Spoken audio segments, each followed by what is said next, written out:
Basebenzile abafana. Yo, inhliziyo yami icishe yama. Basebenzile abafana, aka Judge Duplessis, okay? The acting judge of the High Court who said, Mgalagodo, no damn way, okay? Bail denied, go back to Jose Mamburu C-Max because you were found with the cell phone contraband. What? And yeah. No. And the task team said, yeah, we're not looking to go back to his bedroom and wake him up with his wife and tell her to leave the room, which I believe was a huge mistake. She did something during that time, unless somebody was escorting her everywhere, because why did she need to leave the room? By the way, I believe that's the brother who lives in the back room at Vusi Matlala's house. But as well, somebody left in the comments that, oh, don't think Takane is a stranger to the law. Her father is a retired policeman. Mic drop. Why was she granted such a privilege of not being in the room when Kat Matlala was breaking it all down? And boy, did he sing, oh sing. You know, the biggest song that he sang that was a shocker for me was that he paid the tuition for Calvin Rafadi. No wonder the man came out busting rhymes for Kat Matlala. It's just incredible. I, for one, appreciate that he was not granted bail. Can you imagine? After all these things, and I'm going to add the clips, we need to know exactly all the things he did. Because all along we thought it was for the pew-pewing of Tebogo Thobejane. And here is her victim impact statement. It's not that I'm scared to be home. What I'm scared of is the fact that every time there's a car behind me, I feel like somebody's trying to shoot me. I can't ever drive, ever. I can't ever drive. I can never get into a car. Then there's the second part. Now you go out. And let me tell you something about Amatot. You think that men are brave. Men are not brave. There's no man that's going to come and say, yeah, come, I'm going to date you. And I don't know, baby, I'm going to take care of you. Because, so now you have to walk into a room. And as I said, you know I'm hot. You walk into a room, there's a bunch of men that any other day, if it wasn't for this shooting, any of them would have taken me, married me, dated me, made me go around the world. But now when they see, it's all over Google. She's been shot. She's been shot. This. She's a snitch. She's this. She's this. That time, most of them are rich politicians, businessmen. They've also had to do bad things. But maybe they don't kill people. Nah, Baba, Funuk. Then after that, you leave that room. Once they hear your name, your self-esteem again. Dig it down. Forgetting food to cut. This is what happens behind closed doors. Ulle. Why? Why kisa So this is what Judge Duplessis said. This court acknowledges the high public profile of the appellant and the intense media scrutiny surrounding this matter, particularly in the context of broader allegations against the appellant and the criminal justice system.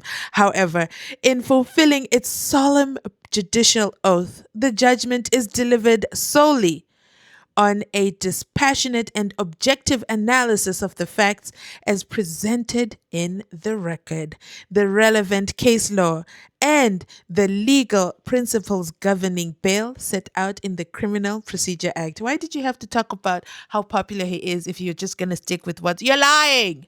Of course, there's an impact. The public. There's going to be a public outcry, public unrest. The public's not going to feel safe. I mean, we already have Katie Malifa out and about, and man, the outburst was loud. There's no way you can say you were not influenced by that. But anyway, we'll take the judge at his word. The adherence to the Constitution and the law ensures that the integrity of the judicial process is maintained and that justice is administered to all parties without fear, favor, or prejudice, uninfluenced by public opinion or any considerations outside the law. I just feel this is a little bit sus. There's too much emphasis on public opinion and media and that he's a popular guy. Yeah, right. Sure. You did this decision in isolated incident. But anyway, we accept your decision, my lord. The judgment continues to say the background of the matter. The officer reasonably suspects the person may flee, interfere with evidence, or not respect a summons. Then an arrest becomes the necessary and the least evasive way to ensure court appearance. This is clearly what the police decided in relation to the arrest of the appellant and accused number 4 and 5. I think that's the wife and the daughter to the other Gulugudu. In essence, to my mind, the least evasive way must be interpreted as a judicial and administrative instruction to the police to minimize the infringement on an individual's liberty when fulfilling their duty to bring the accused to justice by employing methods proportional to the risk of non-compliance. In conclusion, my finding is that despite the regional court magistrate using the wrong onus, exceptional circumstances to decide this matter, which was a misdirection, using the correct onus, interest of justice, will not disturb most of the rulings she made as per my findings herein.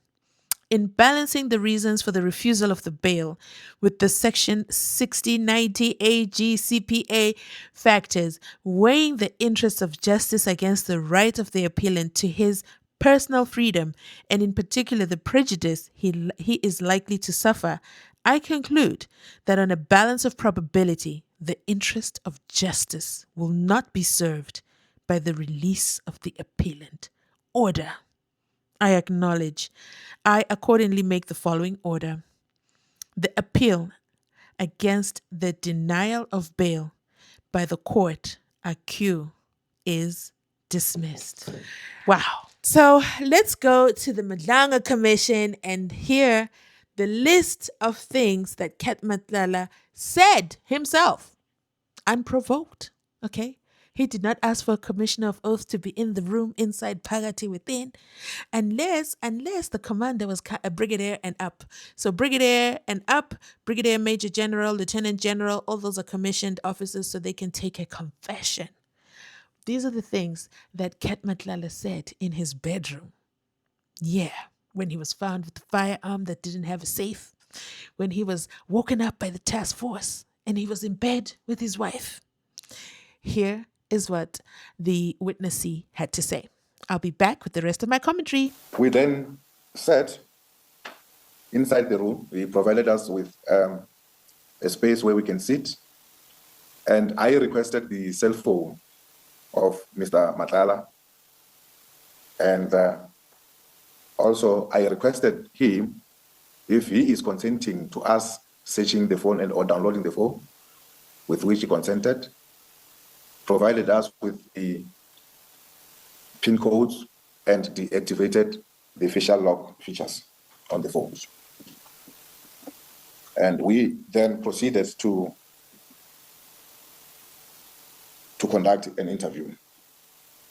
As we were about to start with the interview, my commander informed me that upon his entrance at Mr. Matlala's bedroom, Mr. Matlala indicated that he wanted to talk to us. Then, indeed, we sat and we lent him an ear to listen to what he wanted to tell us. He then informed us that he knew the reason for us to be at his premises, and that we were there looking for Mrs. Nobile Dikhale and the child. And the reason for that is that he had been trying to assist the family in locating the kidnapped individuals, and they know that he is capable of doing that because he once assisted a Pakistani family to reunite them with the kidnapped member of their family. And he indicated that the reason why he was able to assist that family is because of the connections that he has and the industry, that the security industry that he is in business. And now people are suspecting him of being behind all the kidnappings that were happening around Gauteng. We then asked him of his criminal background. And yes, indeed, he told us that he had been, he was previously arrested for cases ranging from common robberies, armed robberies, cash in transit. And he indicated that that was in the past, as now he's a businessman. We then asked him if he knew Mr. Bushuka. And he told me that, yes, he knew Mr. Bushuka, and they had been friends from 2012, and they were engaged in criminal activities together. As we asked where the whereabouts of Mr. Bushuka, he indicated that he didn't know where Mr. Bushuka was. And he informed us that he had been in communication with the family of Bushuka, as they had also approached him seeking assistance to locate Mr. Bushuka. Get messages that Jerry's best friend, Kat Vusimatala, is the one who is involved. He then told us that he had close connections with very senior police officials within the SAPS, and he named, number one, the Deputy National Commissioner, General Sibia, and he also gave his contact details. Second one, he named General Feroz Khan, and also gave his contact details, and General Shibiri, and also gave his contract details. He further indicated that he is related to one General Sinona. Thank you, Witness C. Apologies. Just before I see it's almost 11 o'clock. Witness C, when you say contact details, do you mean their personal cellular phone numbers or their office contact details? Thank you, Commissioners. I mean their contact cellular cell phone numbers. Thank you. And furthermore, on that day, he indicated that he was in constant communication with the police minister, Mr. Senzo Mchunu. And on the very same night, he was supposed to have a meeting with Mr. Mchunu. And also indicated that there is a person who is responsible for his meeting with Mr. Mchunu, as he is not the one who arranged for the meeting. So the meeting was going to be through a third party, Commissioners. Did he say who this person was, or did you ask who the person was? We asked who the person was, but he elected not to state who the person was at the time. Witness C, this Sergeant Nkosi, did you verify the telephone number that you saw on Mr. Matlala's phone, that it was indeed Sergeant Nkosi's number? Thank you, Commissioners. On his phone, we verified the cell phone number, and also he also showed us an ABSA account number that belonged to Sergeant Nkosi. Furthermore, a screenshot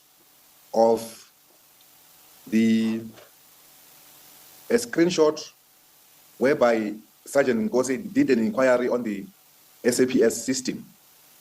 And on that screenshot, his personal number was reflected. Further than that, we also did profiling on who this Nkosi is. That is, then now we clearly got to know who Detective Sergeant F.E. Nkosi is. Just tell us more about the ABSA bank account, Sergeant Nkosi's bank account. What exactly are you saying about this?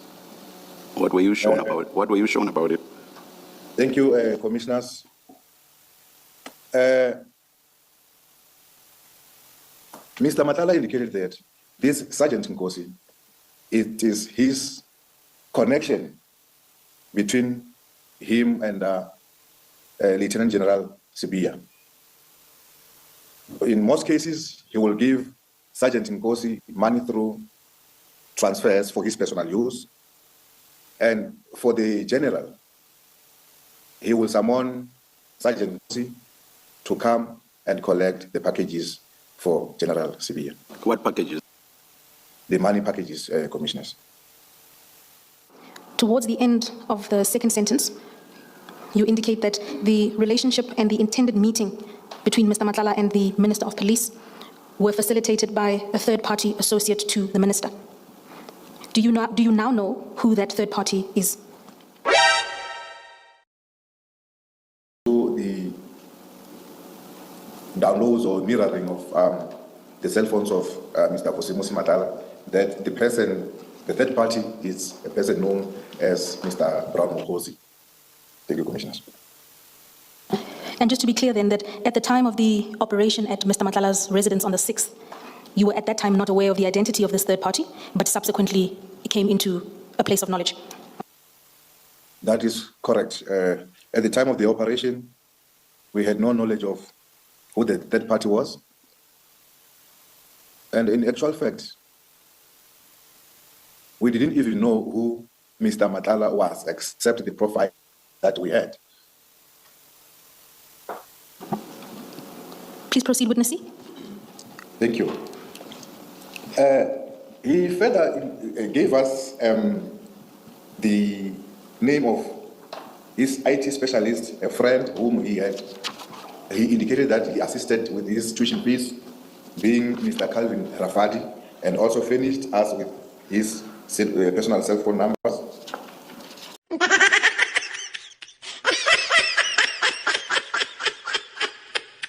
Of all the name drops, okay, Calvin Rafadi is the absolute funniest of them all, because this man goes on media tours, acts as an expert. Well, maybe he's not acting, but then at the same time, he is connected to the very underworld, and then he acts like a hero. This is craziness to me. This is beyond a movie, a drama, a series. This is, wow, this man goes on national TV, mainstream media. Why had they never done a background check on him?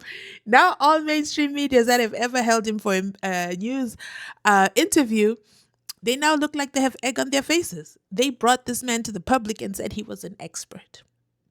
A legal crime forensic expert, only to find out his tuition was paid by a whole Mguluguttu.